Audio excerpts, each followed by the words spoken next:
अस्सलाम वालेकुम दोस्तों, क्या हाल है? सबके खैरियत से हैं? ठीक है। आज मैं आपको बैंक स्टेटमेंट जस्टिफाई करने का प्रोसीजर बता रहा हूँ कि बहुत सारे लोग हैं जिन्होंने कहीं पर जाना है, जो स्टूडेंट्स हैं, यूके हैं, ऑस्ट्रेलिया है, कहीं पर भी जाना है और जिन जगहों पे जाना है जहाँ पे बैंक स्टेटमेंट जस्टिफाई करना लाजमी है।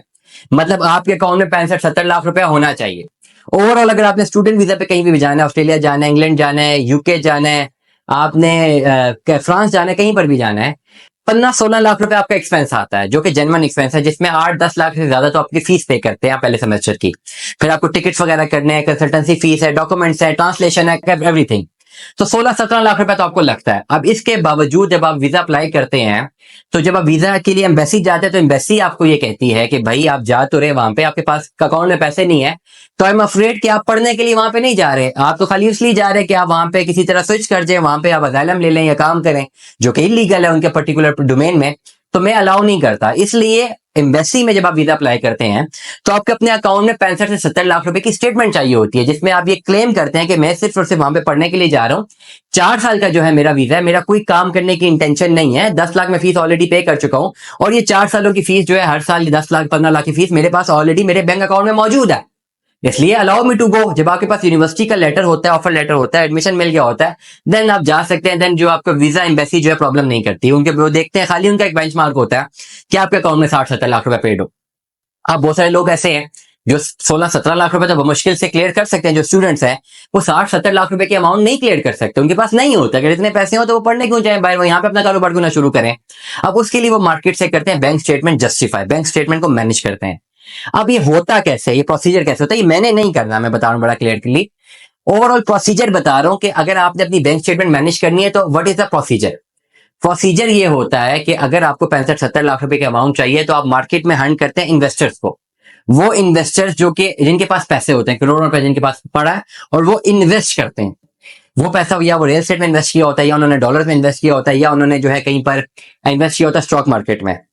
वो ये कहते हैं डिफरेंट इन्वेस्टर्स के, हाँ वो आपके अकाउंट में 65 से 70 लाख रुपए डलवा देंगे 1 महीने या 2 महीने के लिए, विद द एग्रीमेंट के वो उस अमाउंट को नहीं छेड़ेंगे। आपके अकाउंट में शो मनी होनी चाहिए जब आप वीजा अप्लाई करते हैं, तो 65-70 लाख रुपए आपके अकाउंट में हो, और इसके बदले आपको अपनी कुछ सिक्योरिटीज उनको देनी पड़ती हैं। ऐसे कोई भी इन्वेस्टर आपके अकाउंट में पैसे जमा नहीं करवाता। आप सिक्योरिटीज देंगे, एग्रीमेंट करेंगे, जिसमें आप इस बात को मानेंगे कि जी हाँ ये 65-70 लाख रुपए, वो आपका म्यूचुअल एग्रीमेंट होगा, जिसका एम्बेसी से कोई लेना देना नहीं है। 65 से 70 लाख रुपए वो अमाउंट आपके अकाउंट में रिफ्लेक्ट कर दी जाएगी।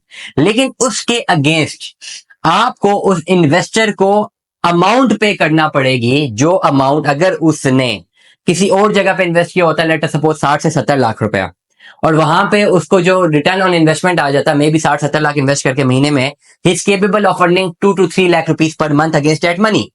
वो इन्वेस्टर आपको ये ऑफर करता है कि मेरा 60-70 लाख रुपया फलानी जगह पे लगा हुआ है, मैं 3 लाख रुपया महीना इसके इन्वेस्ट कमा रहा हूं, मैं ये पैसा तुम्हारे पर इन्वेस्ट करता हूं, मैं तुम्हारे अकाउंट में लगाता हूं, ताकि तुम जब बाहर जाओगे तो डेफिनेटली तुमने कोई ना कोई वर्किंग करनी है, तो ये मैं तुम्हें इन्वेस्टमेंट के लिए दे रहा हूं, लेकिन 70 लाख के अगेंस्ट मुझे रिटर्न ऑन इन्वेस्टमेंट चाहिए, और ओवरऑल मार्केट में 2.5 से 3 लाख रुपया बनता।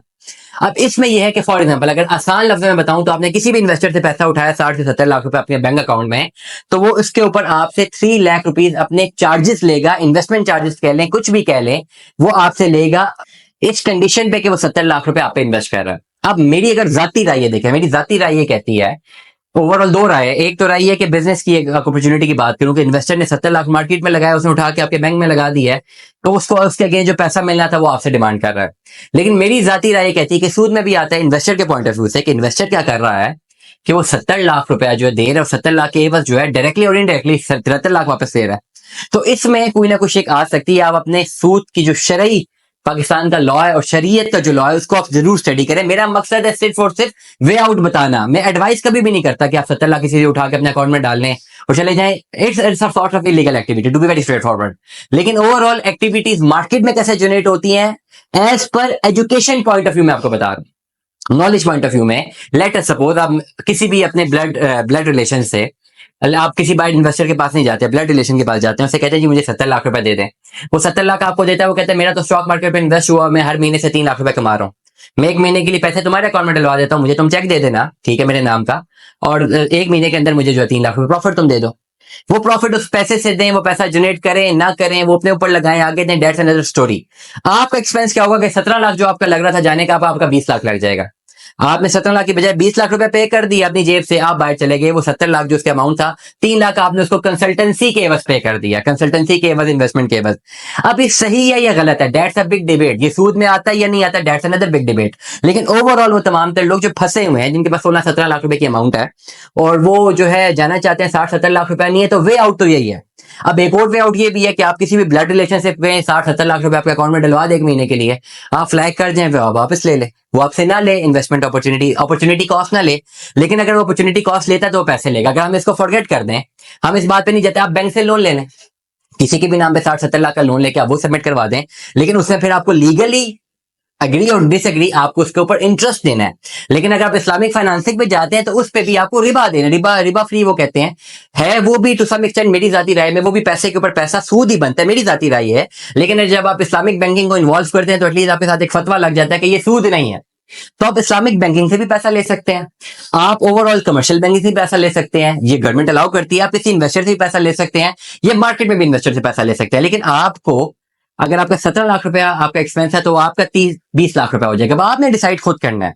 पहली प्रायोरिटी तो ये रखें ना कि सबसे पहले आप किसी अपने जाती बंदे से ले लें पैसे, जो कि नहीं आपसे 1 रुपया भी फालतू ले, वो आपके ऊपर एक एहसान कर दे। अगर ये नहीं कर सकता तो फिर आप इस्लामिक बैंकिंग से फाइनेंस करवा लें, उसके ऊपर देख लें कि आपको इसलिए पैसे चाहिए, वो आपको क्या एक एसओपी बना के देते हैं। अगर उस पे आप आमादा हैं तो आप कर जाए। मेरी जाती राय में ये 2 ऑप्शन हैं, बाकी 2 ऑप्शन मेरी जाती राय में नहीं है।